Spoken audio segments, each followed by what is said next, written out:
ایک انصاری صحابی کے جنازے میں آپ گئے. یہ سفر کی آخری تاریخوں میں سے کوئی تاریخ تھی، غالباً سفر کی 27 تاریخ تھی. آپ جنازے میں سے واپس آنے لگے، آپ کے سر میں بہت تیز درد ہونے لگا. آپ گھر آئے، آپ نے حضرت عائشہ سے کہا عائشہ میرے سر میں بہت تیز درد ہو رہا ہے. حضرت عائشہ نے آپ کے سر پر پٹی رکھ دی. آپ کو بہت تیز بخار آیا، اور بخار اتنا تیز تھا کہ پٹی کے اوپر سے بھی بخار کی گرمی محسوس ہو رہی تھی.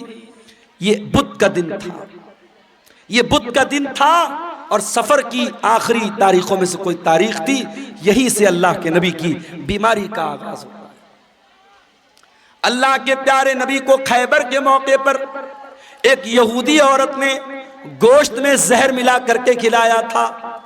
اس گوشت کا اثر 4 سال کے بعد ظاہر ہو رہا تھا. آپ حضرت عائشہ سے کہتے تھے اے عائشہ، وہ گوشت جو میں نے خیبر میں کھایا تھا اس کے اندر جو زہر ملا تھا، اس زہر کا اثر میں اپنی اتڑیوں کے اندر پاتا ہوں، اپنے معدے کے اندر پاتا ہوں. اس زہر کا اثر آپ نے اپنی باڈی پر محسوس کیا. اسی بیماری کے ایام میں ایک دن اللہ کے پیارے نبی خطبہ دیتے ہیں. صحابہ کرام کا مجمع بیٹھا ہوا ہے، اللہ کے پیارے نبی خطبہ دے رہے ہیں، اور خطبے میں آپ کہتے ہیں ان اللہ خیر عبدا، اللہ تعالیٰ اپنے ایک بندے کو اختیار دے رہا ہے، اپنے ایک بندے کو چوائس دے رہا ہے کہ اے میرے بندے، تو چاہے تو دنیا کی نعمتوں کو لے لے، اور چاہے تو میرے پاس آ جا اور اس سے اچھی نعمتیں میں تجھ کو دے دوں. تو اللہ کے اس بندے نے اللہ کے پاس جانے کو پسند کر لیا. ابھی اتنا بیان کیا تھا آپ نے کہ ابو بکر صدیق زارو قطار رونے لگے، اور روتے ہوئے کہنے لگے فدیناک بآبائنا و امہاتنا، ہمارے ماں باپ آپ کے اوپر فدا ہو جائیں، ہمارے ماں باپ آپ پر قربان ہو جائیں.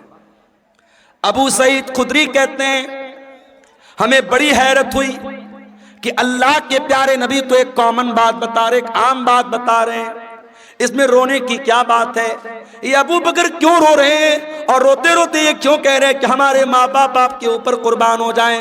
مگر ہم کو بعد میں پتا چلا کہ اللہ کے پیارے نبی اپنی بات کر رہے تھے کہ اللہ تعالیٰ مجھ کو اپنے پاس بلانا چاہتا ہے.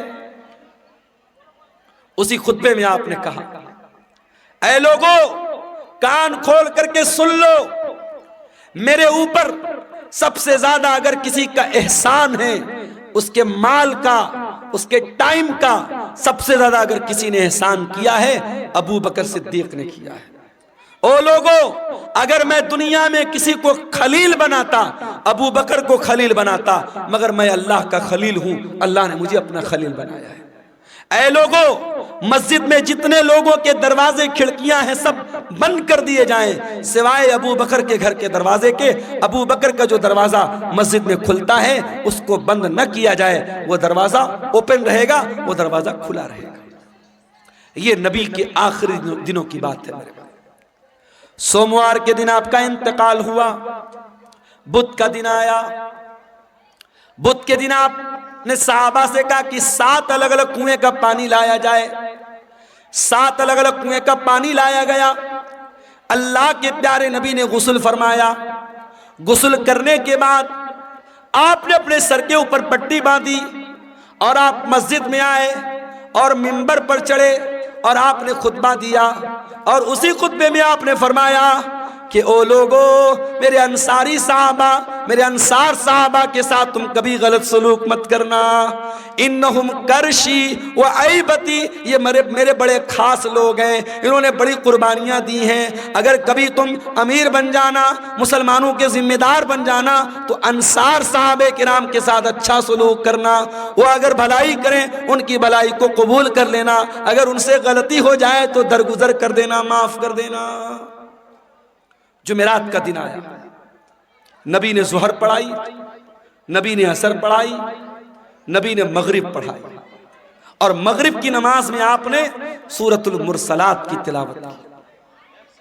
عشاء کا ٹائم آیا، حضرت بلال آئے. اے اللہ کے نبی نماز کا ٹائم ہو چکا ہے، لوگ آپ کا انتظار کر رہے ہیں. آپ نے کہا پانی لاؤ. پانی لایا گیا. آپ نے غسل کیا، غسل کرنے کے بعد آپ کھڑے ہوئے، تھوڑی دور آگے بڑھے، چکر کھا کے گر پڑے، ہوش آیا، پوچھا صلی الناس، کیا نماز ہو گئی؟ لا ہم ینتظرونک یا رسول اللہ، اے اللہ کے نبی لوگ آپ کا انتظار کر رہے ہیں، ابھی نماز نہیں پڑھی لوگوں نے۔ پھر آپ نے غسل کیا، پھر آپ اٹھ کر کے جانے لگے، پھر غشی طاری ہو گئی، پھر گر پڑے۔ 3 بار ایسا ہوا، 3 بار چکر کھا کے اللہ کے پیارے نبی گر پڑے زمین کے اوپر۔ جب 3 بار ایسا ہو گیا اور آپ سمجھ گئے کہ اب میری طبیعت مسجد میں جانے لائق نہیں ہے، تو آپ نے کہا کہ جاؤ ابو بکر سے کہو وہ لوگوں کو نماز پڑھائیں۔ لوگ حضرت ابو بکر کے پاس آئے، چلیے آپ نماز پڑھائیے، اللہ کے نبی کا آرڈر ہے۔ ابو بکر بڑے نرم دل آدمی تھے، بڑے رحم دل آدمی تھے، انہوں نے حضرت عمر سے کہا کہ اے عمر آپ جا کر کے نماز پڑھا دیجئے۔ حضرت عمر نے کہا نہیں، اللہ کے نبی نے آپ کو پرمیشن دی، آپ چل کر کے نماز پڑھائیے۔ 17 ٹائم کی نمازیں نبی کی زندگی میں، نبی کی آخری ایام میں ابو بکر صدیق نے پڑھائی۔ جمعرات کے دن کی عشاء کی نماز، جمعہ کی 5 ٹائم کی نماز، سنیچر کو 5 ٹائم کی نماز، اتوار کو 5 ٹائم کی نماز، اور سوموار کی فجر کی نماز، یہ ٹوٹل 17 نمازیں حضرت ابو بکر صدیق نے اللہ کے پیارے نبی کی زندگی میں آخری دنوں میں پڑھائی تھی۔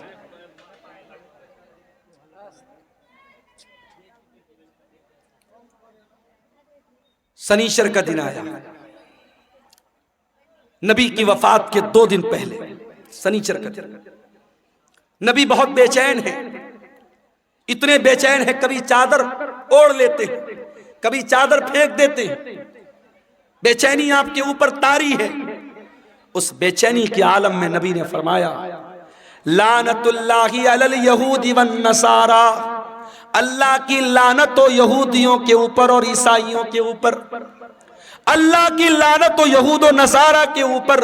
اتخذوا قبور انبیائہم مساجد، انہوں نے اپنے نبیوں کی قبروں کو مسجد بنا لیا، اپنے نبیوں کی قبروں پر جا کر کے سجدہ کرنے لگے۔ او لوگو تم میری قبر پر ایسا کچھ مت کرنا۔ نبی اپنے آخری ٹائم میں قبر پرستی سے منع کر رہے ہیں۔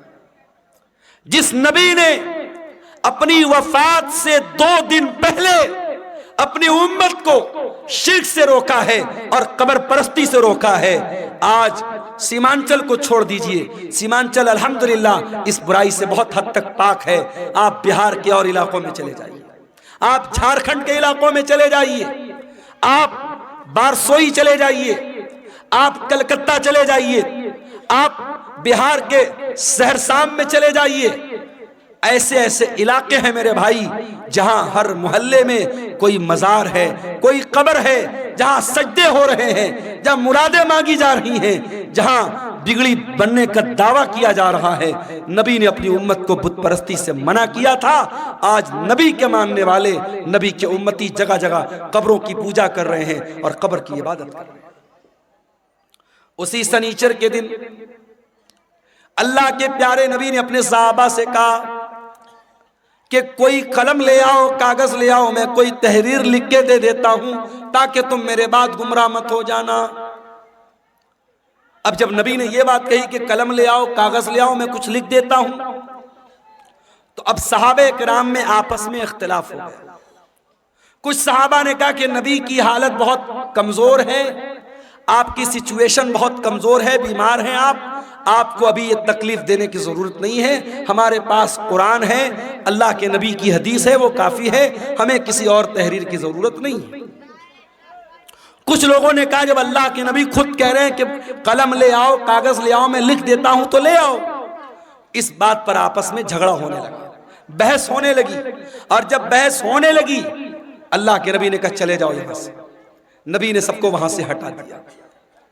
اس کا مطلب یہ ہوا کہ اگر وہ بات اتنی امپورٹنٹ ہوتی، اتنی اہم ہوتی کہ اس کے بغیر مسلمانوں کا کام نہ چلتا، تو نبی صحابہ سے یہ نہ کہتے کہ چلے جاؤ، نبی کہتے لے آؤ، میں ہر حال میں لکھ کے دے دیتا ہوں۔ نبی نے نہیں لکھوایا، اس کا مطلب کہ وہ بات پہلے سے آپ بتا چکے تھے، وہ بات کوئی اتنی امپورٹنٹ بات نہیں تھی۔ اتوار کا دن آیا، نبی کی وفات سے 1 دن پہلے کا دن۔ نبی نے اپنے سارے غلاموں کو آزاد کر دیا. نبی کے گھر میں جتنے ہتھیار تھے، تلوار تھی، ڈھال تھی، زرہ تھی، سب آپ نے مسلمانوں کے لیے وقف کر دیا. اتنا ہی نہیں، آپ کے گھر میں 7 دینار تھے، آپ نے ان کو بھی صدقہ خیرات کر دیا. اتوار کا دن گزارنے کے بعد جب رات آئی ہے اور چراغ جلانے کے لیے تیل کی ضرورت پڑی ہے تو اماں عائشہ کہتی ہیں میرے پاس تیل نہیں تھا، مجھے پڑوسی سے مانگنا پڑا، تب جا کر محمد رسول اللہ کے گھر میں چراغ جلا ہے، روشنی ہوئی ہے. اللہ اکبر. میری پیاری ماں اور بہنوں، آج آپ کا چپل آپ کی پسند کا نہ آئے، آپ کا کپڑا آپ کی پسند کا نہ آئے، آپ کی پسند کی جویلری آپ کا شوہر نہ لائے تو میاں بیوی میں جھگڑا ہو جاتا ہے.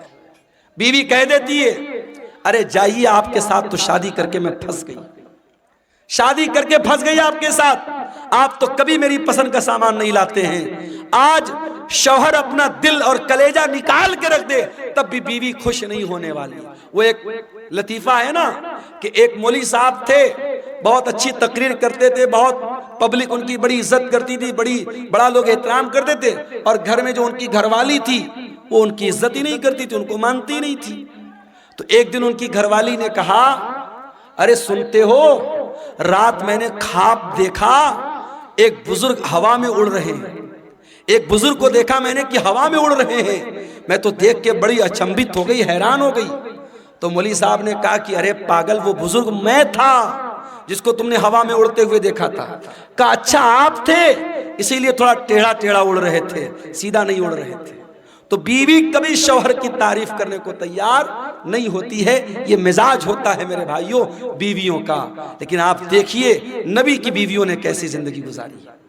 نبی نے اپنی بیویوں کو کوئی لگژری لائف نہیں دی، کوئی شاندار گھر نہیں ہے، کوئی شاندار کپڑا نہیں ہے، کوئی شاندار فرنیچر نہیں ہے. نبی کی حیات کا آخری دن ہے اور نبی کے گھر میں جو چراغ جل رہا ہے، چراغ کی بتی کا تیل بھی ادھار مانگ کے لایا گیا ہے. سوموار کا دن آتا ہے، نبی اکرم کی زندگی کا آخری دن ہے. اللہ کے پیارے نبی فجر کی نماز کا ٹائم ہوتا ہے، بستر سے اٹھتے ہیں، اپنے کمرے کے دروازے پر آتے ہیں، پردہ ہٹاتے ہیں، سامنے صحابہ کرام نماز پڑھ رہے ہیں، ابو بکر صدیق نماز پڑھا رہے ہیں اور صحابہ کرام نماز پڑھ رہے ہیں. یہ منظر دیکھ کر کے اللہ کے نبی بہت خوش ہوتے ہیں اور آپ کے چہرے پر مسکراہٹ آ جاتی ہے. آپ جب مسکرانے لگتے ہیں تو صحابہ کرام نماز کی حالت میں اپنے نبی کی مسکراہٹ کو محسوس کر لیتے ہیں. صحابہ کرام سمجھ جاتے ہیں کہ اللہ کے نبی اپنے کمرے کے دروازے پر آئے ہیں. صحابہ کرام تالی بجانے لگتے ہیں، لقمہ دینے لگتے ہیں حضرت ابو بکر صدیق کو کہ جلدی سے پیچھے چلے آؤ، اللہ کے نبی آ چکے ہیں. لیکن جب اللہ کے نبی نے محسوس کیا کہ صحابہ کرام چاہتے کہ میں امامت کراؤں تو آپ نے اشارہ کیا کہ نماز پوری کرو، اور اس کے بعد آپ نے پردہ گرا دیا. یہ آخری نظر تھی، صحابہ کہتے ہیں آخری دیدار تھا جو ہم نے اپنے نبی کا کیا تھا.